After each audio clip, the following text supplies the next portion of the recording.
오늘은 이 예레미야 4강을 함께 나누려도록 하겠습니다.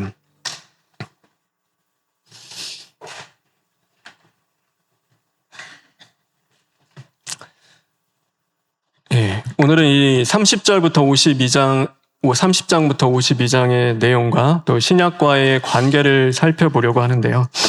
다 못할 경우에는 이제 다음 주에 좀 나눠서 진행을 하도록 하겠습니다. 이 예레미야 좀 이제 잊어버리셨을 수도 있어서 이제 구조를 다시 한번 이야기하면 1장부터 52장까지의 책입니다. 그리고 1장은 이제 예레미야를 부르시는 소명장이고 2장부터 25장까지는 유다를 향한 하나님의 심판, 그리고 26장부터 29장은 예레미야가 당했던 고난, 그리고 30장부터 31장은 하나님의 구원의 약속, 또 34장부터 45장은 예레미야의 고난, 또 46장부터 51장은 이방 나라에 대한 심판과 52장은 이제 예언의 성취에 대한 것을 이야기하고 있습니다. 그래서 오늘은 이 30장 구원의 약속부터 52장 예언의 성취까지의 내용을 우리가 좀 보려고 합니다. 전에도 이야기했지만 이 성경을 이렇게 따라가는 게 참 쉽지는 않습니다. 그래서 이렇게 체크도 하시고요. 좀 이렇게 줄도 치면서 읽으면은 전체적인 맥락 정도는 좀 이해하면서 성경을 볼 수 있을 것 같습니다. 30장부터 33장은 구원에 대한 약속을 하고 있습니다. 그래서 30장에 보면요, 3절에 내가 내 백성 이스라엘과 유다의 포로를 돌아가게 할 날이 오리니라고 예레미야에게 이야기합니다. 그래서 반드시 심판하고 바벨론에 끌려가지만 내가 그들을 70년 이후에 다시 돌아오게 할 것이라는 하나님의 말씀을 다시 한번 주십니다. 그러면서 이 9절에 보면은요, 이런 말씀이 있습니다. 우리 9절에 있는 말씀 다 같이 읽겠습니다.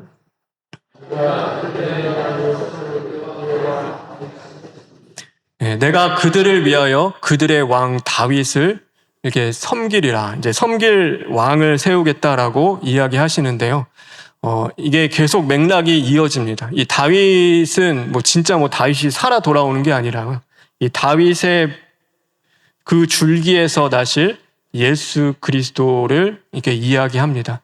그래서 영원한 왕이신 예수님을 통하여서 영원한 하나님의 나라를 세울 것이다 라고 오늘 하나님이 약속을 주시는 것이죠.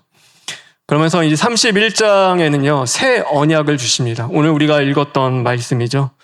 이 31장에 보면은 4절에 처녀 이스라엘아 내가 다시 너를 세우리니 라는 말씀을 하십니다. 근데 이 이스라엘을 향하여서요, 하나님이 처녀라고 불러주십니다. 이스라엘이 우상을 섬기고 간음하며 하나님의 신랑 되신 하나님을 버린 상태입니다. 그런데 그런 그를 향하여서요, 처녀 이스라엘아 라고 오늘 하나님이 말씀하시는 거죠.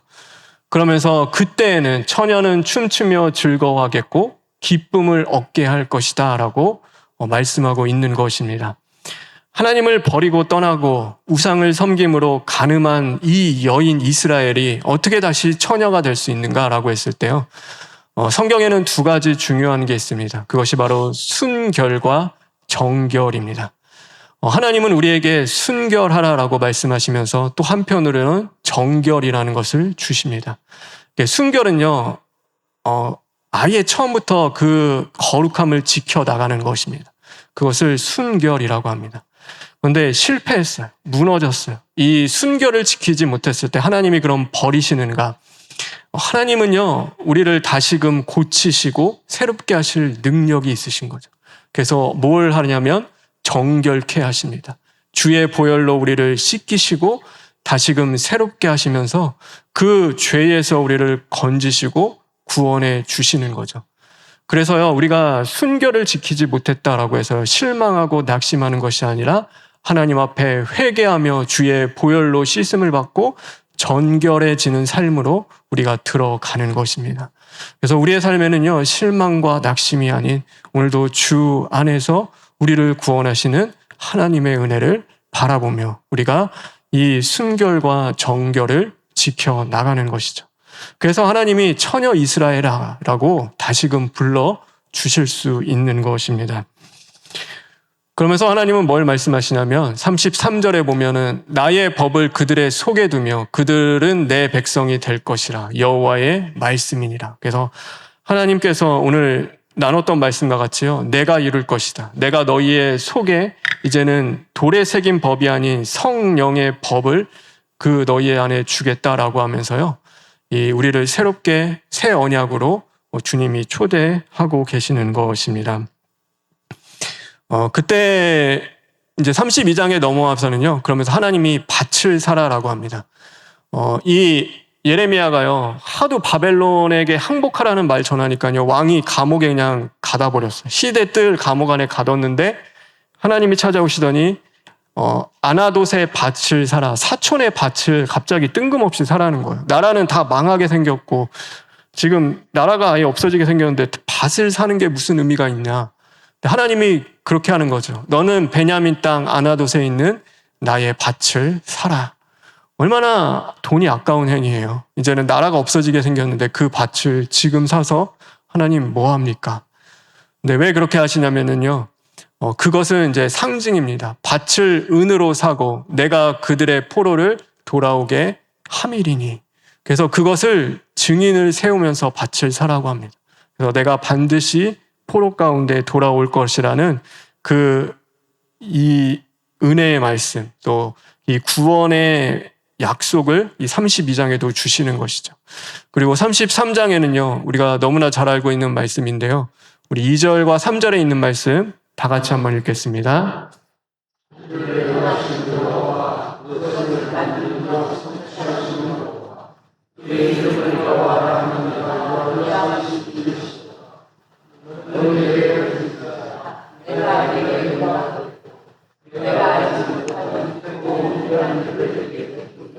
예, 하나님이요 반드시 행할 것이다. 나는 이를 행하는 여호와여, 그것을 만들며 성취하는 여호와라. 그러니 너는 다른 사람에게 부르짖지 말고 내게 부르짖으라. 그럼 너가 알지 못하는 방법으로 그 일들을 행할 것이다. 하나님이 그렇게 말씀하시는 거죠. 그래서 이제는 내를 찾고 구하고 부르짖어라. 그러면 내가 그것을 이루겠다라고 말씀을 하십니다. 그러면서 이제는 구원의 이 약속의 장들이 끝나고요. 이 34장부터 45장은 예레미야의 고난이 또 시작됩니다. 그래서 이 구원의 약속과 양쪽의 예레미야의 고난과 마치 샌드위치 구조처럼 되어 있습니다. 그래서 이 징계 속에서도 구원하시는 하나님의 은혜를 더 부각시키고 있고요.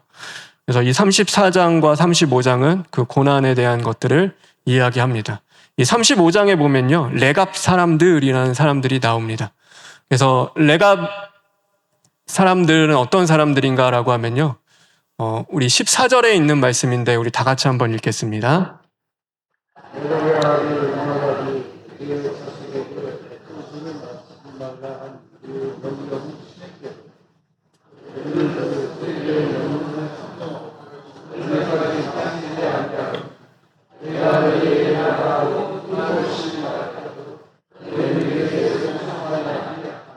예, 이게 뭔 말이냐면요, 이 열왕기하 10장에 보면요, 이제는 아합 왕 있죠. 가장 이세벨과 아합, 막 우리가 성경의 왕들 중에 가장 악한 왕, 아합 왕, 그의 아내 이세벨. 근데 이 나봇이라는 사람의 포도원을 뺏는 사건이 있었어요. 근데 그 사건으로 어떻게 되냐면 예후와 이 레갑의 그 조상이죠. 이 요나답, 레갑의 아들이었던 요나답이 이제는 그 반역, 어쩌면 그 왕권을 무너뜨리는 그 일을 합니다. 그러면서 이 요나답이 뭘 하냐면 나의 후손들에게는 절대 포도주 마시지 말고 장막에서 거하는 삶을 살고 너희들 땅 갖지 말아라. 그리고 포도주, 독한 그 포도주 입에 대지 말고 오직 두려움과 떨림으로 여호와 하나님만을 섬기라고 가르쳤습니다. 근데 이 레갑 사람들이 얼마나 대단한 사람들인지요. 지나온 지금까지도 그것을 지키는 거죠. 하나님이 예레미야한테 야, 레갑 사람들 좀 불러. 그리고 포도주를 좀 먹으라고 해봐. 그거를 시킵니다. 그래서 레갑 사람들을 막 전쟁 중에 지금 힘들고 어려운데요, 이 예레미야가 다 초대합니다. 그리고 힘들지, 어렵지, 이 포도주 좀 마셔봐.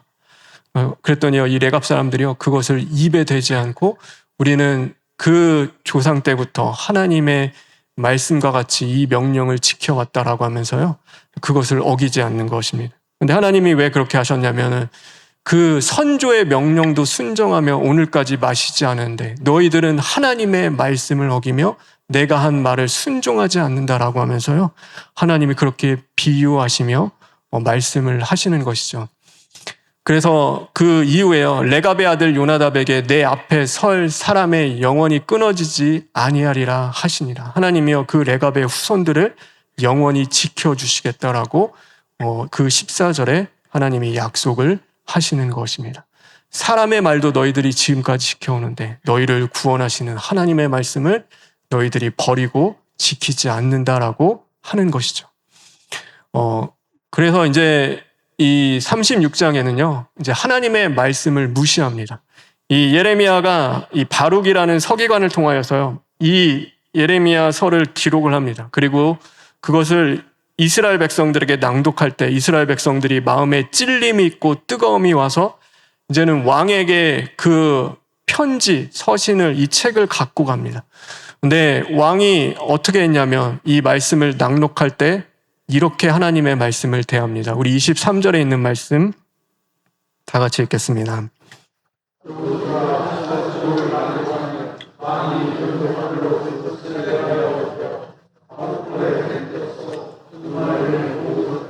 네, 하나님의 말씀을 읽으면요, 면도칼로 그것을 자릅니다. 그리고 바로 자신 앞에 있는 화로에 그 자른 두루마리를 하나씩 던지는 것이죠. 하나님의 말씀인데. 그러면서 그 이스라엘 백성들은 그 모든 것을 듣고도 두려워하거나 자신의 옷을 찢지 않습니다. 어떻게 하나님의 말씀을 이렇게 대하는가라고 하며 그 거룩한 분노도 없고요, 하나님 앞에 옷을 찢으며 회개하는 일도 없고 그냥 모두가 무감각한 것이죠. 하나님의 말씀을 그들이 버립니다. 그 말씀 안에는 모두 있었어요. 내가 반드시 너희를 다시금 살리고 구원할 거라는 말씀도 있었는데 그 모든 말씀을 다 그들이 칼로 찢고 화로에 던져 넣으며 그들이 버리는 것이죠.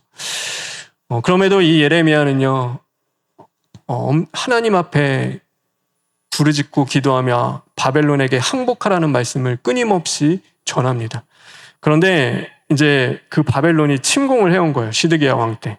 왕이 얼마나 무서운지요. 이 예레미야를 그때서야 이제 부릅니다. 그리고 야, 우리를 위하여 좀 기도를 해라. 야, 진짜 우리 이러다 다 망하는 거 아니냐. 야, 예레미야 좀 찾아와봐. 야, 어디 있어 예레미야 선지자. 그래서 데려와서 제발 우리를 위하여서 우리 하나님 여호와께 기도하라라고 이제 부탁을 하는 거죠. 그런데 이 이 예레미야는 8절과 같이 이야기합니다. 갈대아인이 바벨론 사람들입니다. 다시 와서 이 성을 쳐서 빼앗아 불사르리라. 그게 하나님의 말씀이었습니다. 그러더니 뭐 하냐면요, 이 시드기야 왕이 구덩이에 쳐넣습니다. 그래서 예레미야를 뚜껑이 씌운 웅덩이에 들어가게 하고 그곳에 여러 날을 거하게 합니다. 그러니까 얼마나 힘들고 어렵겠어요. 그러니까 우물 깊은, 마치 깊은 우물, 뭐 이렇게 조그만 우물도 아니요, 깊은 칠과 같은 우물 속에 거기에 던져 넣고 뚜껑을 그냥 닫아버린 거예요. 죽든지 살든지 그냥 거기에 버려진 거죠. 이게 예레미야가 당하는 고난이었습니다. 하나님의 말씀을 전했더니 칼로 찢고 화로에 불을 던져 넣고, 하나님의 말씀이라고 내가 그래도 순종하며 전했더니 웅덩이에 던져지는 그 삶이 되어지는 거죠. 하나님의 말씀 전한다고 다 영접하며 받아들이는 것이 아니라 더 고통스럽고 힘들고 어려워지는 거죠. 이게 얼마나 고통스러웠냐면요, 예레미야가 뭐라고 하냐면 무슨 죄를 범하였기에 나를 옥에 가두었나이까.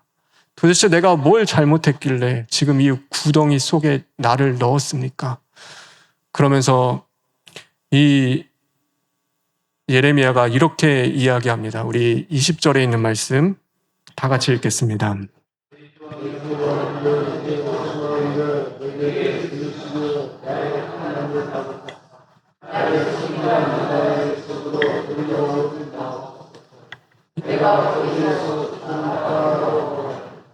네, 이 서기관 요나단의 집에 있는 구덩이인 겁니다. 네, 뭐라고 해요? 내가 거기에서 죽을까 두렵습니다. 나를 거기에 또 넣지 마십시오. 그러니까 예레미야도 너무 힘든 거예요. 이게 보통 힘든 게 아니에요. 저 거긴 진짜 못 들어가겠어요. 제발 저 좀 거기에 넣지 마십시오. 다른 데 차라리 가두어 주십시오. 이 구덩이 속에서는 도저히 못 살겠습니다. 그게 예레미야의 실상의 고백인 거죠. 근데 그래서 이 시드기야가 이 12대 안뜰에 그를 두고 또 거기서 이제 머물게 합니다. 그래서 구덩이에서 좀 건짐을 받았는데요. 예레미야를 싫어하는 고관들이 너무 많은 거야. 그래서 또 와서 또 해코지합니다. 해코지에서 재난을 이 자가 이 백성을 우리 백성을 위하여 평안을 구하지 않고 재난을 구하오니 청하건대 이 사람을 죽이소서. 죽여달라는 거죠. 이렇게 재난만 구하는 사람 우린 필요 없다. 이게 무슨 선지자냐. 차라리 죽여달라. 그래서 또 구덩이에 갇힙니다. 또 진흙과 같은 그 구덩이에 갇히는데 하나님이 감당할 시험만을 우리에게 허락하시는 거죠. 예레미야가 감당 못할 거 주님이 아셔서요. 구스인 에벳 멜렉이라는 사람을 보내서요. 야, 예레미야에게 하는 이 일이요. 정말 악한 일입니다. 이거 사람이 할 일이 아닙니다. 그러니 이제는 그만 좀 빼어주십시오. 그래서 시드기야 왕이 그렇게 허락을 해서요. 이 낡은 옷 다 엮어서 겨드랑이에 매어서 그 줄 내려서 예레미야를 그 구덩이에서 끌어냅니다. 왜냐하면 이제 예레미야가 감당이 안 되는 거기서 이제 더 이상 들어가서 감당이 안 되니까 하나님이 그때는 또 건져 주시는 것이죠. 그래서 죽을 것 같은 자리까지 가는데 하나님이 또 건지시고 또 하나님의 말씀이라고 순종해서 또 죽을 것 같은 자리까지 가는데 하나님이 그를 건지시는 거죠. 그러면서 선지자로서 하나님이 예레미야를 쓰시는 겁니다. 그러니까 선지자가요, 지금 예레미야가 막 좋아서 막 평안해서 하는 게 아닙니다. 죽지 못해서 또 하나님이 하루 살리시니까 그 말씀을 전하는 것이죠. 누가 그렇게 하시는 거예요? 하나님이 그렇게 하시는 거예요. 예레미야에게. 하나님이 그 당시 때 가장 하나님과 교통하는 자, 하나님의 마음을 아는 자, 하나님이 오늘 함께하는 그 사람은요, 편안한 방에서 좋은 침대에 누워서 잠자며 좋은 음식 먹으면서 그렇게 있는 것이 아니라 어쩌면 가장 칠흑 같은 구덩이 속에 갇히기도 하고 죽을 일을 수없이 넘어다니면서 하나님 앞에 눈물로 그 사명을 감당하고 있는 거죠. 근데 누가 지금 함께 하시는 거예요? 하나님은 예레미야와 함께 하시는 것입니다. 여러분, 우리는 이게 보여야 하는 거죠. 이게 보이시니까. 고난당하고 행복하고 잘해주면 하나님이 복 주시는 거고, 어렵고 힘들면 하나님이 고난 주시고, 하나님이 안 좋아하시고, 이스라엘이 당한 심판보다도요, 예레미야가 당했던 아픔이요, 더 큽니다. 더 고통스럽죠. 오늘 여기까지만 하고요. 더 나누진 않지만, 이제 예레미야가 끌려 어디까지 가면 이집트 애굽 땅까지 끌려갑니다. 그리고 거기서 나중에 순교를 당합니다. 말씀 전하다가요, 죽은 거예요. 하나님의 뜻대로 예언하다가 결국 죽었어요. 그런데 어떻게 돼요? 그의 육신은 죽었지만 하나님이 그는 구원하시는 것입니다. 하나님의 나라에 하나님이 영원히 그 생명책에 농명하시고 성경에도 그 예레미야 선지자를요, 하나님이 어떻게 쓰셨는지를 오늘 우리에게도 보여주시는 것이죠. 저와 여러분 모든 일 가운데서 하나님이 늘 동행하는 저와 여러분의 삶 살기를 또 주님의 이름으로 축원합니다. 이 시간 기도하겠습니다. 특별히 감사 봉헌 드렸습니다. 오직 예수 그리스도로 충만하여 마음과 뜻과 정성을 다해 주님을 찬양하는 찬양팀 되게 하여 주시옵소서. 하나님, 특성한 에스크 찬양팀에게도 함께 하심으로 말미암아 정말로 예수 그리스도의 영이 충만한 삶을 살게 하여 주시옵소서. 그러므로 주님이 죽으라면 죽고 주님이 살라면 살면서 주신 사명 끝까지 충성되이 감당하며 하나님을 찬양하는 복된 주의 축복의 통로 될 수 있도록 인도하여 주시옵소서. 하나님, 남은 한 주를 살아갑니다. 정말로 주님의 말씀대로 사는 것이 버겁고 힘들다 하더라도 여전히 나를 사랑하시며 구원하시는 하나님의 은혜와 사랑을 깨닫고 감사하며 그 길을 믿음으로 걸어갈 수 있는 남은 한 주 되게 인도하여 주시옵소서. 예수님의 이름으로 기도합니다. 아멘.